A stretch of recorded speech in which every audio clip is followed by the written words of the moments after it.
Baik, assalamualaikum warahmatullahi wabarakatuh. Waalaikumsalam warahmatullahi wabarakatuh. Hari ini kita akan melaksanakan pembelajaran. Jadi sebelum pembelajaran kita melaksanakan observasi dulu apa yang akan Bapak kembangkan dalam pembelajaran. Jadi apa tujuan pembelajaran yang ingin Bapak kembangkan hari ini?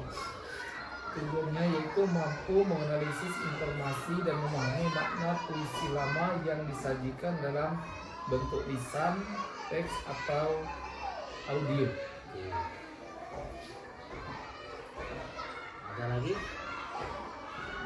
Untuk pembelajaran hari ini memang itu topiknya. Jadi yang selanjutnya apa yang ingin Bapak kembangkan dalam pembelajaran tersebut? Yang pertama itu mengembangkan keaktifan siswa belajar.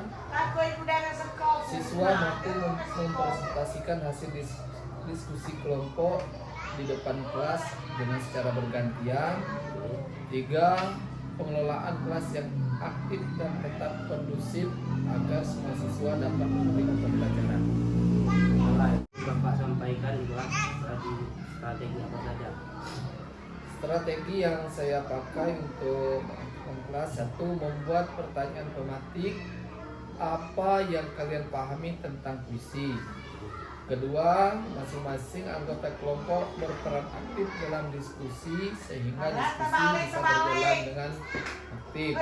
3. Media audio visual.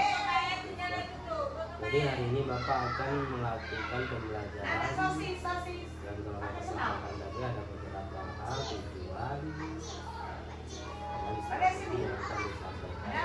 Jadi kita akan ke kelas. Saya akan melihat bagaimana cara Bapak mengajar. Oke, sebelumnya terima kasih Pak. Ya, sama-sama. Assalamualaikum warahmatullahi wabarakatuh. Waalaikumsalam warahmatullahi wabarakatuh. Baik Pak, assalamualaikum warahmatullahi wabarakatuh. Hari ini kita telah melaksanakan pembelajaran yang telah Bapak laksanakan di kelas 6. Jadi ada beberapa hal yang saya lihat di kelas itu. Yang pertama itu keaktifan siswa. Siswa telah aktif mengamati materi yang Pak sampaikan.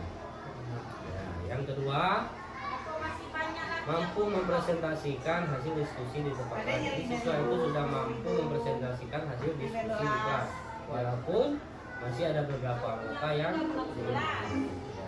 Yang ketiga itu pengelolaan kelas tetap aktif namun tetap kondusif. Jadi pengelolaan kelas di saat pembelajaran itu bisa terkendali dengan metode pembelajaran yang Pak sampaikan.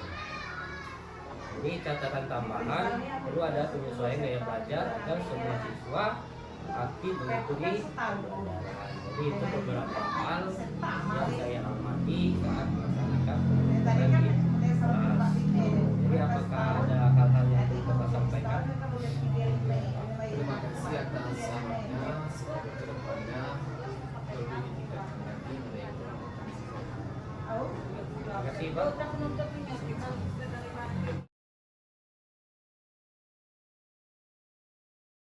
Warahmatullahi wabarakatuh. Waalaikumsalam warahmatullahi wabarakatuh. Perkenalkan, saya MP Murdani, tempat tugas SD 9 Musi. Hari ini saya akan melakukan pasca observasi yang didampingi oleh Ibu PT saya, Ibu Tisra, dengan Bapak Hendy Yunan.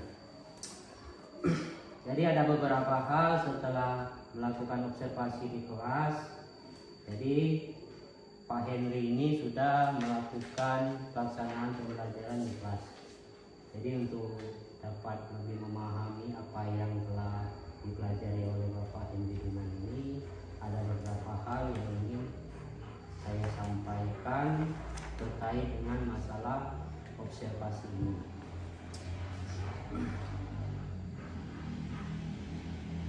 Yang pertama itu setelah melakukan pelaksanaan pembelajaran di kelas, bagaimana perasaan Bapak?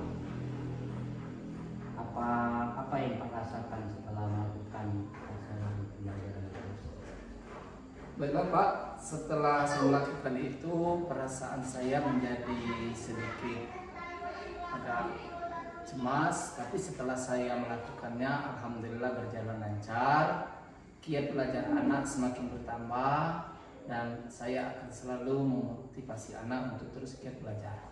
Oh ya, bagus. Terus yang selanjutnya, apakah ada kendala yang dihadapi saat melakukan pembelajaran di kelas? Tentu ada Pak kendala, masalah kurangnya minat belajar siswa, terutama di bidang ilmu yang sering dia lakukan seperti belum belajar membaca, kurangnya minat dan bakat belajar mereka disebabkan karena faktor pengaruh daripada lingkungan setempat dan faktor dari globalisasi. Oke. Dari kendala-kendala yang telah Bapak temukan, apakah ada hal-hal yang membuat hal tersebut menjadi sebuah kekuatan yang Bapak miliki? Tentu ada Pak, saya selalu mengingatkan anak untuk terus belajar dan belajar baik itu di sekolah, di rumah maupun di masyarakat. Oke. Jadi setelah melaksanakan pembelajaran dari tahap pelaksanaan, dari tahap menyusun modul ajar, jadi ada beberapa hal yang ingin saya kembangkan, yaitu yang pertama, apa saja pendukung atau media yang Bapak gunakan agar minat belajar siswa tersebut dapat lebih ditingkatkan? Kira-kira media apa sih yang mempermudah siswa itu untuk menangkap pembelajaran?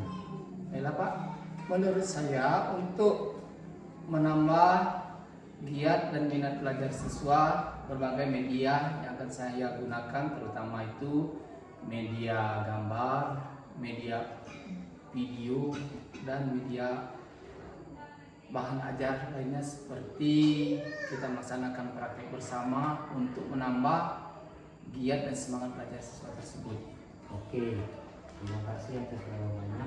Terus yang selanjutnya, bagaimana tahapan awal yang Bapak lakukan sebelum melaksanakan pembelajaran tersebut? Kira-kira tahapan awal yang harus dilakukan itu apa saja sih? Saya melakukan asesmen awal untuk mengetahui sebagai mana minat belajar siswa tersebut. Kemudian setelah saya ketahui bagaimana cara siswa ini menangkap pelajaran, kemudian saya beri beberapa kelompok. Di antaranya kalau di kelas saya ini berjumlah lebih kurang 15 orang, akan saya bagi 3 kelompok. Setiap kelompok itu akan saya bagi yang mana yang sudah bisa, yang mana yang sedang, dan mana yang kurang. Akan saya konfirmasikan mereka untuk bekerja sama untuk menyelesaikan pembelajaran tersebut. Oke, dari pelaksanaan asesmen formatif asesmen awal, tentu ada hal-hal yang Bapak temukan, mulai dari minat atau bakat yang telah dimiliki oleh siswa tersebut. Jadi apakah penemuan Bapak tentang minat bakat itu menjadi acuan sebagai atau penyusunan bahan ajar? Kira-kira dari temuan minat bakat itu apakah akan dimasukkan ke bahan ajar? Tentu Pak, akan saya masukkan karena itu merupakan suatu acuan untuk mengetahui sebagaimana kemampuan dan minat bakat belajar siswa tersebut. Dari beberapa siswa, kira-kira adakah perbedaan masalah siswa itu memahami pembelajaran? Misal ada yang secara khusus siswa itu mungkin hanya ingin menggunakan dari dulu, ada yang ingin cukup ada tambahan dengan melakukan tambahan dengan media. Mungkin adakah yang lebih spesifik dari hal tersebut? Misal, berarti ada hampir dari seluruh siswa itu ingin belajar seperti apa setelah melakukan asesmen awal itu?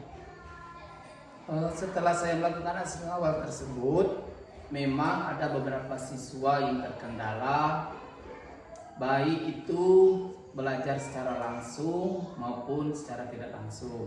Dengan demikian, saya bisa mengetahui dari ke-15 anak tersebut ada sekitar 5% anak yang memang membutuhkan pendampingan khusus.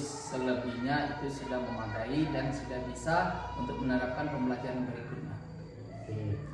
Jadi dari hasil pengamanan saya setelah melakukan observasi dan hari ini pasca observasi, jadi kira-kira persentase siswa yang telah memahami materi yang Bapak sampaikan dengan alat-alat pendukung atau media yang telah dibuat itu kira-kira apakah sudah memenuhi, semuanya sudah memenuhi kriteria minimumnya atau apa yang masih harus diperbaiki?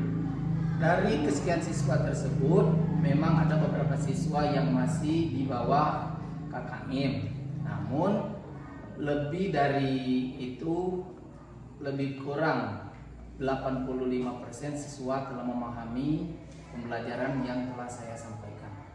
Oke, dari hasil 5% pembelajaran yang telah Bapak sampaikan, dalam bentuk apa Bapak sudah bisa mengkondisikan atau menunjukkan kalau siswa itu sudah memahami? Misal dalam bentuk apa? Kira-kira apa dalam bentuk nilai, apa dalam bentuk pengamatan, kira-kira seperti apa? Saya telah melakukan penilaian dengan secara formatif. Saya beri anak tersebut soal, kemudian mereka menjawab. Ada yang saya langsung tanya jawab, dan alhamdulillah dari pembelajaran yang telah saya sampaikan, alhamdulillah siswa tersebut sudah hampir memenuhi kriteria yang saya tentaskan. Oke, baik, terima kasih atas jawabannya. Jadi dari pas observasi sudah dapat kita lihat bahwa apa yang Bapak sampaikan hari ini adalah gambaran dari hasil observasi atau pembelajaran yang Bapak lakukan waktu sebelum ini.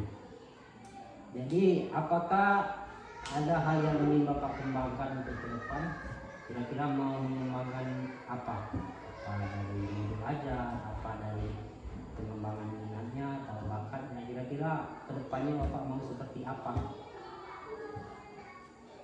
Menurut saya, kedepannya akan saya lebih giatkan kembali giat dan minat belajar siswa tersebut, dan akan saya berikan beberapa contoh agar mereka lebih giat dan lebih aktif lagi untuk belajar.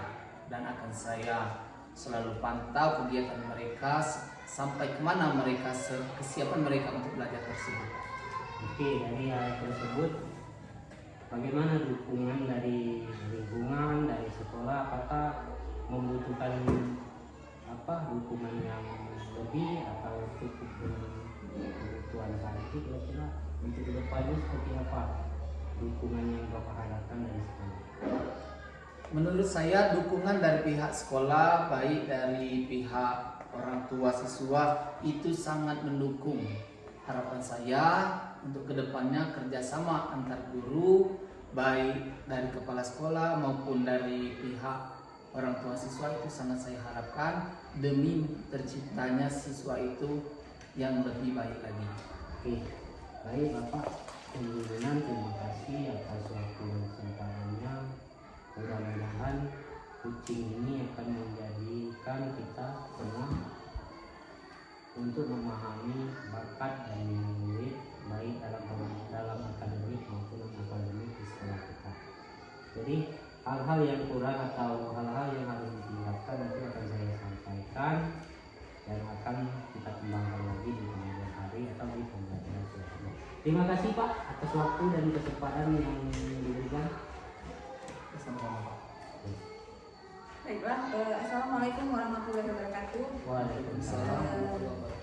Terima kasih Pak Febri dan Bapak Hendri yang sudah melakukan coaching ya terkait dengan pasca kegiatan observasi yang sekarang coaching pasca observasi Bapak ya. Dari hasil coaching tadi sudah sangat baik ya Bapak ya, terbilang sangat baik. Kenapa dibilang begitu? Karena yang memang namanya coaching itu bukan menggurui Bapak ya, tapi memang menjalin kemitraan atau kerjasama dengan rekan sejawat dalam rangka meningkatkan pengembangan pembelajaran Bapak ya. Seperti tadi ya yang sudah dijelaskan oleh Pak Pep juga yang pertama Pak Pepnya sudah menanyakan bagaimana perasaan Bapak ya saat melaksanakan pembelajaran, kemudian kendala-kendalanya, terus bagaimana kiat-kiatnya Bapak yang untuk menghadapi kendala-kendala tersebut. Pak Febri juga memotivasi Bapak ya, itu sudah terlihat dari Bapak Pep ya. Kemudian menanyakan tahapan-tahapan pembelajarannya seperti asesmen awal tadi, terus apalagi yang akan dilakukan, menggali perencanaan, kemudian cara mengatasi dan meningkatkan hasil pembelajaran itu sendiri. Kemudian berarti itu sudah terencana Bapak ya, reflektif juga masuk ke prinsip-prinsip coaching Pak Pep ya. Kemudian yang terakhir itu Bapak juga sudah ada tindak lanjutnya dari kegiatan coaching ini, berarti ya nantinya juga akan tetap berkesinambungan dilaksanakan ke depannya demi menggapai tercapaian pembelajaran, meningkatkan pembelajaran pada berikutnya ya, dengan sesuai dengan tujuan pembelajaran yang telah Bapak jelaskan dari pertanyaan Pak Febri tadi. Secara keseluruhan semuanya sudah bagus Pak Febri ya, kegiatan coaching pasca observasi kali ini. Mungkin itu saja umpan balik dari pengajar praktik. Saya akhiri, sekian. Wassalamualaikum warahmatullahi wabarakatuh. Waalaikumsalam warahmatullahi wabarakatuh.